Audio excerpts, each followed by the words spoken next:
Hey guys, how's it going? Hope you're having a wonderful week like always. Today I am continuing with my Michael Jackson discography journey. Now, in December of last year, I did technically wrap up this discography journey by listening to Michael's last studio album before his death in 2009 called Invincible. It was released in 2001, so I wrapped up this discography journey by listening to that album back in December. But I did a poll on my channel asking you guys if I should also listen to the two albums that were released after his death in 2009. And you guys overwhelmingly said yes, so that's what I'm gonna do. And in today's video, I'll be checking out the first of those two albums, which was released in 2010 called Michael. Now, there is a lot of controversy surrounding this album, as you guys mentioned to me in the comment section of many of my other Michael Jackson videos, that apparently, I mean, it says right here, the album drew controversy over the authenticity of some vocals on the tracks. So there are a lot of people claiming that the vocals on quite a few of these tracks aren't Michael's. It does say here that the authenticity of the vocals on the tracks Breaking News, Keep Your Head Up, and Monster is disputed. Now, there is quite a bit of information surrounding this particular situation, and I did read most of it, so I do have a grasp as to what happened and the players who were involved and who questioned who. There's a lot here, so if you want to read more about it, just go to the Wikipedia page for the album Michael from 2010. In 2014, a consumer who had purchased Michael, the album, filed a class action lawsuit against Sony Music and the Jackson Estate and so on and so forth for violation of consumer laws, unfair competition, and fraud. It also says that fans have suggested that Italian-American R&B singer Jason Malachi recorded vocals for the tracks, but this was denied by the Jackson Estate's lawyer. And then there was a huge thing where in January of 2011, a statement appeared on Malachi's Facebook page confessing to recording the vocals, but then he said that his account was hacked and he didn't actually post that. Ultimately though, when it boils down to it, Sony has dismissed the reports, stating that no one has conceded that Michael Jackson did not sing on the songs. So I'm really excited to find out what these songs actually sound like. So enough talking, let's get into the first track, Hold My Hand. Now, this is a duet with Akon.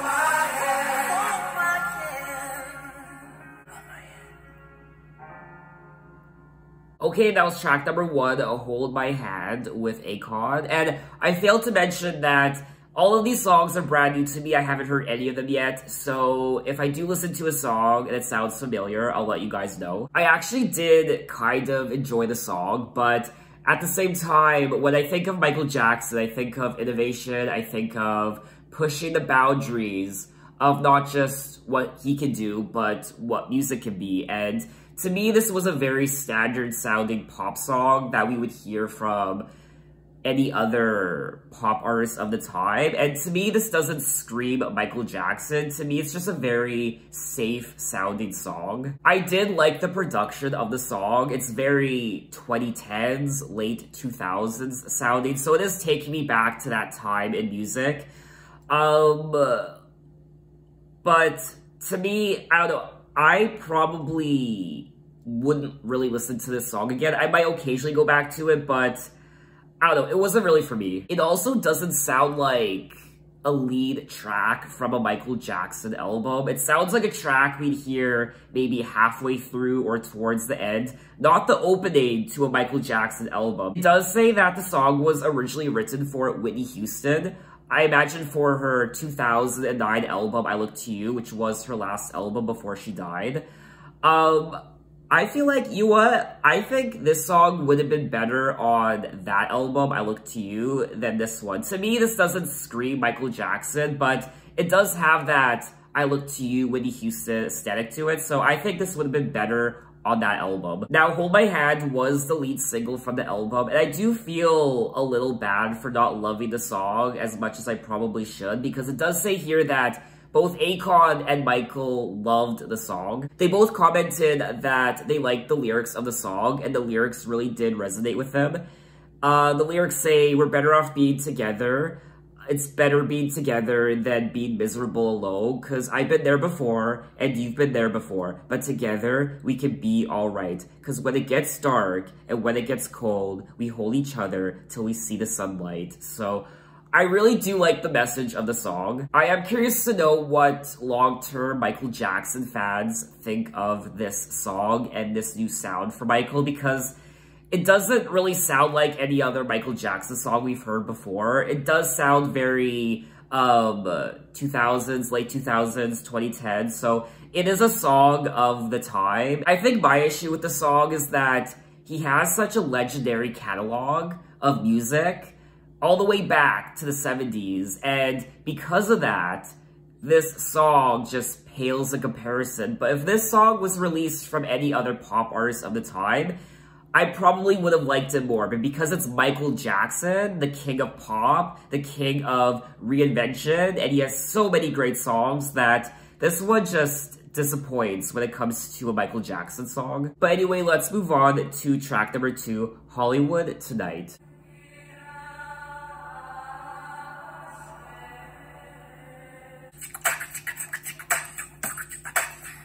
Now, this should have been the opening song.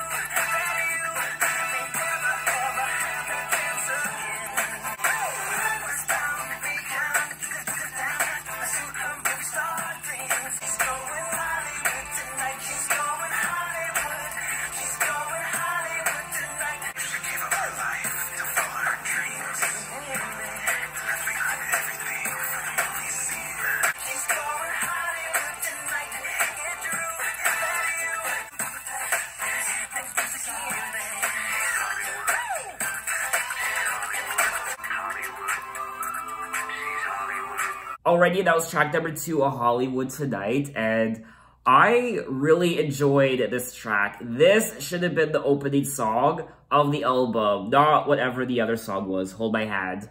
I liked it. I probably liked it more than I should have, but to me, this is a Michael Jackson song, not Hold My Hand, so I really liked it. I thought the production of the song was fire, and I just loved, to me, this is Michael Jackson, and I really liked the vocals, I liked the lyrics as well.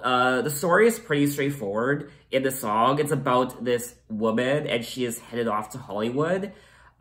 She wanted Hollywood, she wanted it bad. Now that she got her dream, she became a star. It all looked so good, but only from afar, imprisoned in every paparazzi's camera. Every guy wished they could. Now it's back to reality for Miss Hollywood. So it looks like she dreamed of fame, and she changed her name for the movie screen. But now she's dealing with the pressures of Hollywood, of the paparazzi, and tabloids. So I imagine this song might be a little bit autobiographical for Michael. He did co-write the song, so I mean, what he sang about in this song, about this woman and the pressures of Hollywood, wanting to go to Hollywood to become a star, I imagine he was able to relate to the lyrics quite a bit. It does say here that the song was written by Michael Jackson during the time of the Invincible album from 2001. He actually started writing the lyrics to the song as early as 1999. Some people have commented that the song sounds like Britney Spears' Lucky crossed with Justin Timberlake's Love Stoned. And I can see that because Britney Spears' song for Lucky does touch on similar subject matter as Hollywood Tonight, about this girl, she becomes a star, but at night, she cries herself to sleep, and she's unhappy. What I also like about the song is that it doesn't sound like a song from 2010. It doesn't even sound like a song from 2001 when he first was initially going to record the song. Like I said already, he started writing lyrics to the song as early as 1999. It sounds like a song from the 80s, from his Bad era, even maybe Thriller, Dangerous. I'm really hoping the momentum keeps picking up with each song that I listen to on this album. So now let's move on to track number 3, Keep Your Head Up. She's looking for a job and to find a place to stay. She works in a restaurant night and day. Your head up to the sky, keeping your mind a stay alive, killing up the life in the birds and the trees. Keep your head up, keeping your head up to the sky. Everybody say the time is borrowed. Keeping your head up to the sky, keeping your mind a stay alive.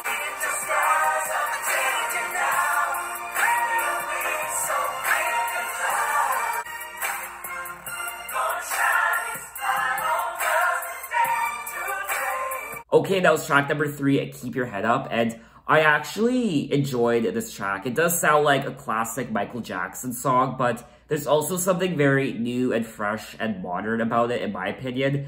But it is one of the controversial tracks from the album, one of the tracks where people were questioning the authenticity of the vocals, people claiming that it's not actually Michael singing the lyrics on this track. Fans have suggested that it was actually Italian-American R&B singer Jason Malachi recording the vocals. So, I don't know, when I was listening to the song, it sounded like Michael, but who knows with today's technology being able to manipulate vocals and all that. I'm not a recording expert, so I don't know, to me it sounded like Michael, but to a lot of people, I guess it doesn't. And this is another song where Michael is singing about somebody who is dreaming of a happier life. They are quite miserable in their current situation, and they just want things to be better for them and their family. It's about this woman, and she's looking for a job and a finer place to stay. She's looking for the hope in the empty promises. She's working at 2 jobs, keeping alive. She works in a restaurant night and day. She waits her life away, and she wipes the tears away. I mean, this song is so relatable to so many people out there working at dead-end jobs, just wanting a better life. They want to make more money, not just for themselves, but perhaps their children and their family, and they're struggling, and they're just crying inside, having to work these 2 jobs and just wasting their life away, just work, and it's a very hard and difficult situation. But there is a sense of optimism in the song, because Michael is saying, keep your head up to the sky, fly away, give me your wings so we can fly. And if you dare to rise above tomorrow, just give yourself a chance, fight the circumstance. So keep your head up, keep being optimistic, keep striving for your goals and your dreams. Never stay down when life knocks you down.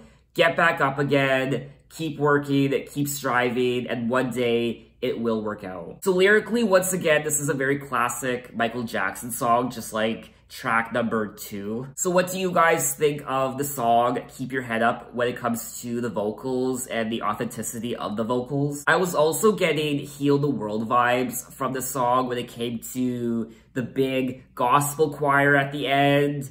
And I love Michael Jackson songs like this that are epic in scale, and he brings out the choir and the grand production, and it really does take you on a journey. But anyway, let's move on to track number 4, I Like the Way You Love Me.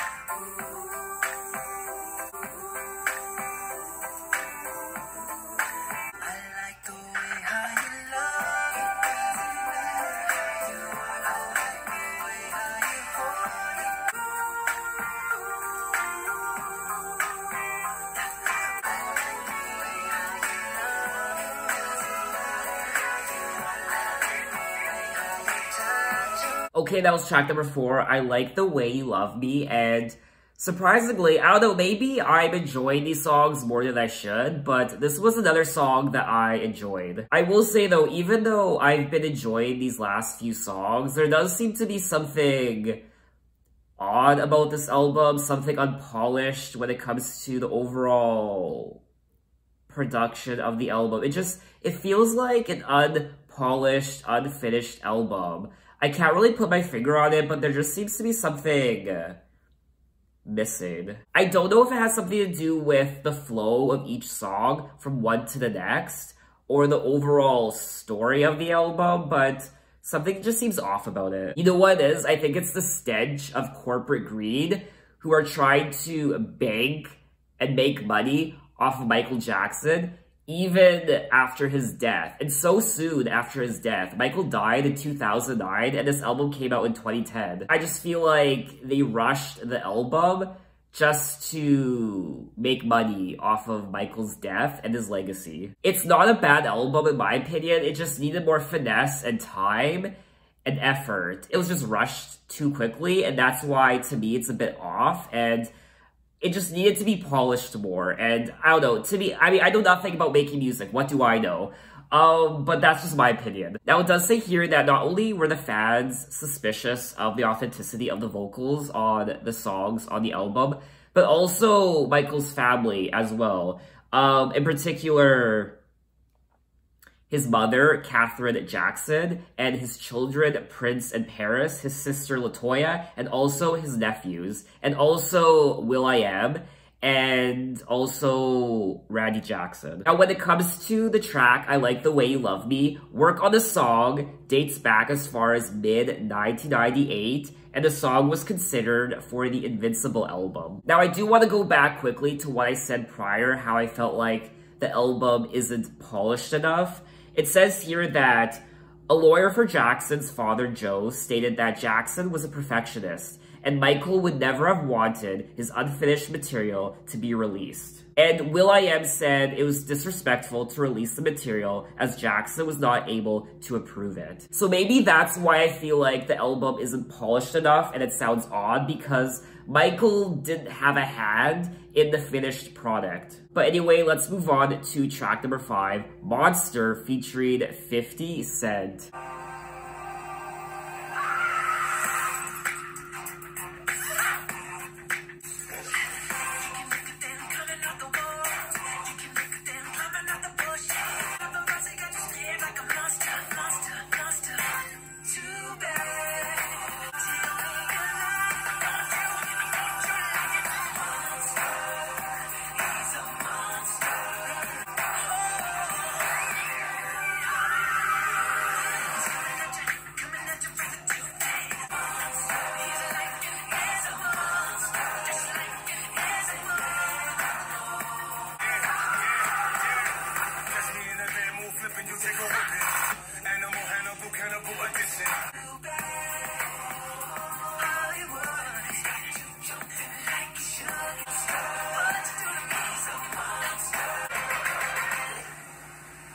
Okay, that was track number 5, Monster featuring 50 Cent, and I was pleasantly surprised. I won't lie, I wasn't expecting to like this song as much as I did because it's featuring 50 Cent. I don't know, like, I didn't know what to expect with 50 Cent being featured on this song. I was pleasantly surprised, and I feel like, you know what, I'm gonna say it.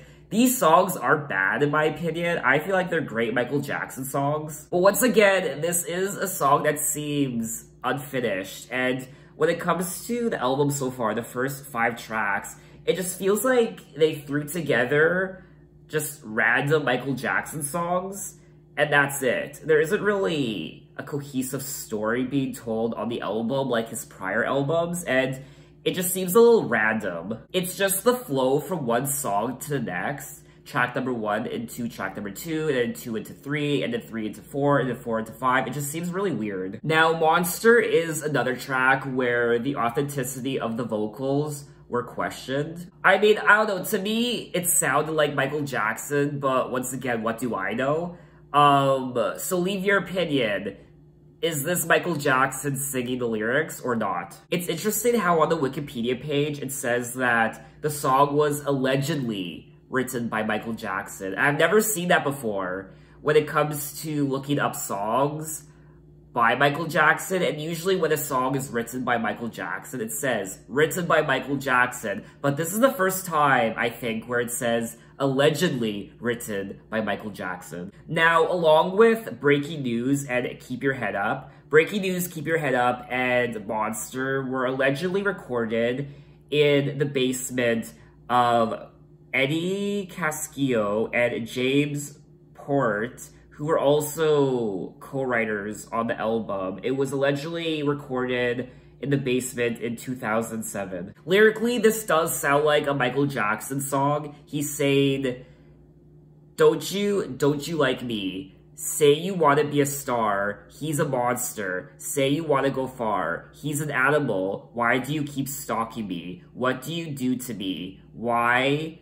did you take me? He's an animal. Why did you fake me? Why are you haunting me? But anyway, let's move on to track number 6, Best of Joy. I am your joy, your best of joy. I am forever. I am the one who came when you fell down. I am forever. Wasn't it I who someday you are free?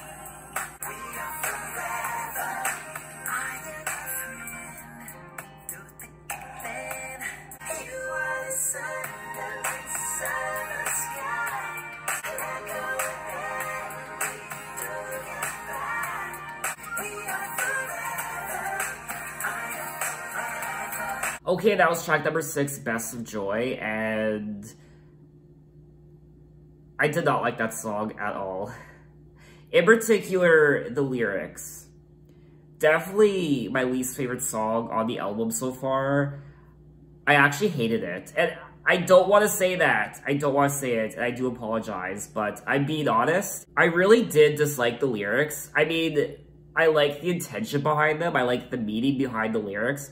I was the only one around when things would hurt you. We are forever. I am forever. We are forever. I am forever. I don't like the chorus of the song. This doesn't sound like a song that should have been part of a Michael Jackson album. It just sounds like a demo. It just sounds like he wanted to get something out. It just seems like he just wrote this song because he had something on his mind, and then he just recorded the song. It doesn't sound like a song that was intended for an album. I don't know, I could be wrong. I really don't have much to say about the song, so let's just move on to track number 7, Breaking News.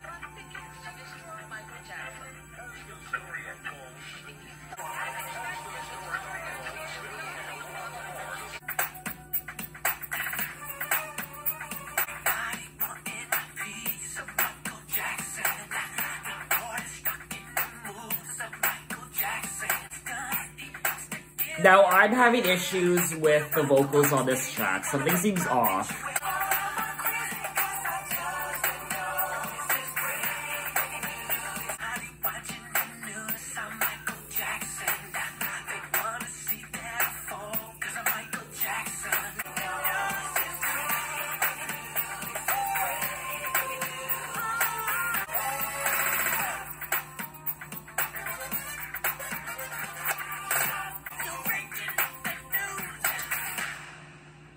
Okay, that was track number 7, Breaking News, and I don't know, this is the first time where I was having issues with the vocals. There were times where I really had to listen to him singing, or whoever it was, but there were times during the song where it did sound like Michael, but there were other times, briefly, where there's just something off about the vocals on this track. Now, Breaking News is the 3rd track on the album where the authenticity of the vocals were questioned, and I wasn't really questioning the vocals on tracks Keep Your Head Up and Monster. To me, they did sound like Michael, but this track, Breaking News, there were parts where it was just very odd. Now, my question is that if I didn't know that some of these songs were compromised when it came to the vocals and the authenticity of the vocals, would I still be able to recognize it would I just think it was Michael 100%? Or would I actually be sitting here questioning the vocals on this track if I already didn't know that the authenticity of the vocals on this track were questioned? I did enjoy the song. I think this is a great Michael Jackson song, but at the same time, it doesn't sound finished. I also want to say that in my opinion, it was poor judgment and in bad taste that they included this song on this album, Breaking News, because when he did die a year prior to this album being released, it was breaking news. All over the world, it was breaking news, and people couldn't believe what happened. So I don't know, I feel like including a track called Breaking News on an album released a year after his death was done in poor taste. As of August 2018, there is a pending court case as to whether a Michael Jackson impersonator was used for the lead vocal of the song Breaking News. People also drew comparisons of the song to Britney Spears' song Piece of Me. Lyrically, this is a song we've heard from Michael Jackson before on his other albums, how everybody wanted a piece of Michael Jackson. Reporters stalked the moves of Michael Jackson. Just when you thought he was done, he comes to give it again. They want to see that I fall, cause I'm Michael Jackson. You write the words to destroy like it's a weapon. You turn your back on a love, and you can't get it again. So once again, he's saying how the media and the paparazzi are out to get him, and how they are painting him as the boogeyman, as a monster. I think he touched on that in a couple of his other songs from prior albums, how people are making him out to be a monster and the boogeyman. It's almost like a witch hunt. And it's interesting how he opens the song by saying everybody wanted a piece of Michael Jackson. And this song is part of an album that was released a year after his death. So obviously, the intention behind this album wasn't really to increase his legacy. It was just to bank off of his death and to make money, in my opinion. It just seems like this album was thrown together because there's no cohesive story really being told from track to track. It's really random the way the tracks are listed, and it's almost like a compilation album. I personally feel like Michael Jackson was cooking up something great in the studio prior to his death, and just from listening to the tracks on this album, I know that some of the songs were initially written way back when, in the late 90s and early 2000s. Some of these songs were considered for his Invincible album, but this just paints a picture of what an album after Invincible, a studio album after Invincible, what that would have sounded like. But anyway, let's move on to track number 8, I Can't Make It, Another Day. Now, this is featuring Lenny Kravitz.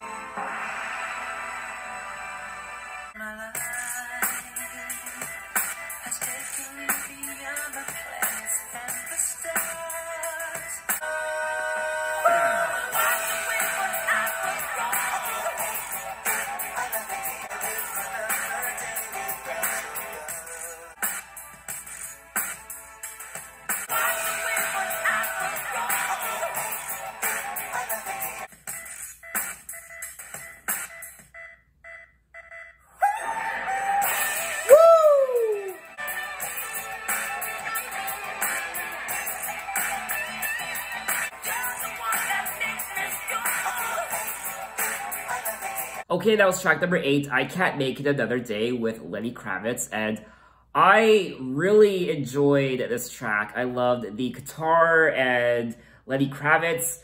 I was initially going to say that I'm not the biggest fan of these features, like Akon, 50 Cent, but I did like the Lenny Kravitz feature. I think this is a great song. I'll even go as far and say that this might be one of my favorite tracks from the album. I love these Michael Jackson songs that are more rock influenced, and this goes back to his prior songs with Slash. I really liked it. This is one of the tracks from the album where I don't have anything negative to say about it. So now let's move on to track number 9, Behind the Mask.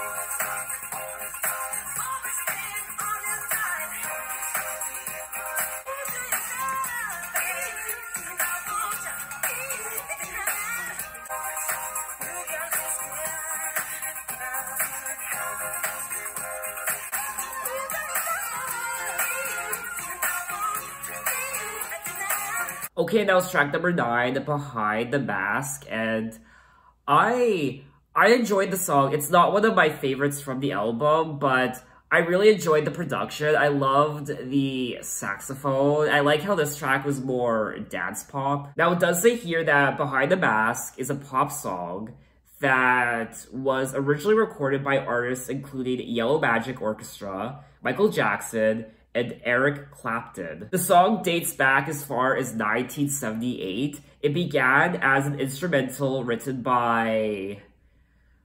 I'm not even going to attempt their name because I'm going to butcher it. For a 1978 Psycho commercial. It says here that Michael Jackson recorded a version of Behind the Mask with extra lyrics and an extra melody line during the recording sessions for Thriller, but the track did not make the album due to a royalties dispute with Yellow Magic Orchestra's management. So it looks like Michael Jackson's version of the song dates back as far as his Thriller album. I also liked the vocoder on this track. I like how it was utilized. So we have come to the end of the album, track number 10, Much Too Soon.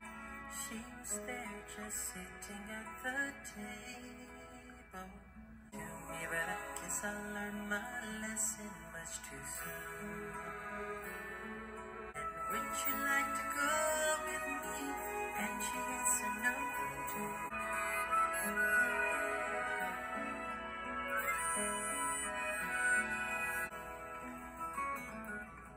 I hope to make a change now for the better.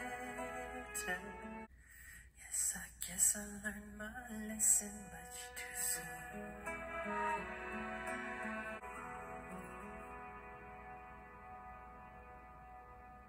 Okay, that was the final track of the album, track number 10, Much Too Soon, and my heart is breaking right now. So hope to make a change now for the better, never letting fate control my soul, and I'm hoping that my prayers will see the day that she'll come back to me, but I guess I learned my lesson much too soon. I guess I learned my lesson much too soon. I adore the melody of this song and also the production, the instruments, and his voice. His voice was heartbreaking and beautiful on this track. Assuming it's his voice, I mean, it sounds like him. I imagine this is legitimately Michael Jackson singing the song.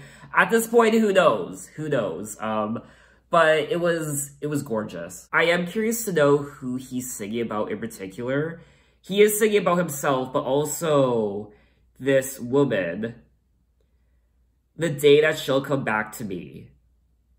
So who is that? Regardless, this is a great song, and it was a beautiful way to wrap up this album. So that was all 10 tracks of Michael by Michael Jackson, and I was pleasantly surprised. I wasn't expecting to like this album as much as I did. I actually thought I would dislike it and hate this album, but I was pleasantly surprised. I actually enjoyed this album. There are some great Michael Jackson songs on here. What I don't like is how messy the album is. It's a very inconsistent album. It just sounds like a compilation of B-sides and unpolished songs. And you can tell Michael didn't have his personal touch on this album because the track listing doesn't make sense track to track. The flow is very random, and it's like they just threw together a whole bunch of Michael Jackson songs. You can definitely tell that this album was rushed. I just wish more love and care and thought went into the release and creation of this album. In my personal opinion, I feel like the purpose of this album was to just make a profit off of Michael's death, because once Michael died, just like any other iconic and legendary singer, when someone like Michael dies, whether it be Michael Jackson or Whitney Houston or Prince or whomever, people instantly start buying that artist's catalog of music quite a bit more than they initially did. So you see the surge in sales, and I imagine there was a huge surge in sales of Michael Jackson's music after he died. So one has to question why this album was released so quickly after his death. It wasn't to sustain his legacy and to continue his legacy. It was just to make a profit. And to be honest with you, I don't know if I'll ever really listen to this album again because it just rubs me the wrong way. Even though there are great tracks on here that I definitely want to listen to again, like Hollywood Tonight, and I really did like... I'm kind of picking out my favorite tracks from the album right now. I Can't Make It Another Day, and then Even Behind the Mask, Much Too Soon. Even though I love those tracks, I probably won't ever really listen to them again because this album just rubs me the wrong way as to how it was handled and the controversy surrounding the authenticity behind his vocals on some of the tracks. You can tell that this album isn't complete, it's not finessed, it doesn't have that Michael Jackson touch to it, and there's something missing from this album. Now, it does say that the album received mixed reviews from quite a few people. Despite media skepticism and some dissent within the Jackson family ranks, reviews largely found the album better than expected. Just like me, I wasn't expecting to like this album as much as I did. And people have said that this isn't a Michael Jackson album, but I think it's a Michael Jackson album. It's just an unfinished Michael Jackson album. Putting aside the authenticity of some of the vocals on some of the tracks, I'm gonna say that this is a Michael Jackson album. It's just very unfinished and very unpolished, and it just doesn't have that Michael Jackson. It doesn't have Michael Jackson's personal touch to it, but I still feel like this is a Michael Jackson album. Given how much of a perfectionist Michael Jackson was, I personally don't think he would have appreciated what they did to the songs and to this album. So what did you guys think of the album? What are your thoughts? And what are your thoughts now, 10 years later? What was your initial reaction to the album in 2010? And what's your reaction now, 11 years later? Maybe you don't like this album as much as me. Maybe you absolutely hate it. Tell me why. And what do you think of the controversy surrounding the authenticity behind the vocals on some of the tracks? So I think that's all I wanted to say on the album Michael. And in my next Michael Jackson video, we'll be moving on to his second posthumous album called Escape from 2014. So next Friday, I will be uploading that video. And then next Sunday, not this Sunday, but next Sunday, I will be starting my Michael Jackson music video journey with his very first music video for Don't Stop Till You Get Enough. So look out for those videos next weekend. And thanks for watching, guys. You can find me on Instagram. You can find me on Twitter. You can message me. You can tell me other artists I should check out. I'm open to any artists from any decade. You can find me on Apple Music. You can check out my playlist and so on and so forth. So thanks for watching. I will see you next time. Take care.